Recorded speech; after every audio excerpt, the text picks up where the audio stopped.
India Red Cross Society ni Dolai Hangor Committee ni Loaju Matini Fashala Ambasha Pura Porishod ni Panong ti Doknong Ward ni Kilichuya Lokno Mashimole Kombol Bagzakha Asalo Kuni Ward ni Khorok Thamsiba Lokno Kombol Yakhalzakha Red Cross Society ni Bukhaktei Pandor Majaka Ambasha Pura Porishod ni Banong Doknong Tichanong Ward ni Councillor Taposhi Chakraborty Gautam Das Adhikari Dolai Hangor Red Cross Society ni Vice Chairman Development Bhattacharya Tanfa Manus Chakraborty Khobai Khobini Adongra red ক্রসের পক্ষ থেকে অনুষ্ঠানটা হচ্ছে সেই সম্পর্কে কি বলবো?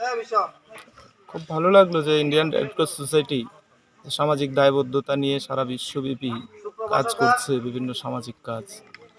আর্ত মানুষের পাশে দাঁড়িয়ে এই ধরনের কর্মসূচি আজকে আনুষ্ঠানিকভাবে কম্বল বিতরণ করলো দুস্থদের মধ্যে। এরকম কর্মসূচি আগামী দিনে আরও হবে, এটুকু আমরা প্রত্যাশা রাখি। আমরা এই ধরনের কর্মসূচিকে সাধুবাদ জানাই। মানুষের পাশে থেকে রেড ক্রস সোসাইটি ওনাদের যে দায়বদ্ধতা, ভলান্টিয়ারদের যে কাজ, সেটাকে অত্যন্ত প্রাসঙ্গিক সময়ের সাথে সাযুজ্যতাপূর্ণ। খুব ধন্যবাদ। আগামী দিনে এই ধরনের কর্মসূচি জারি থাকবে বলে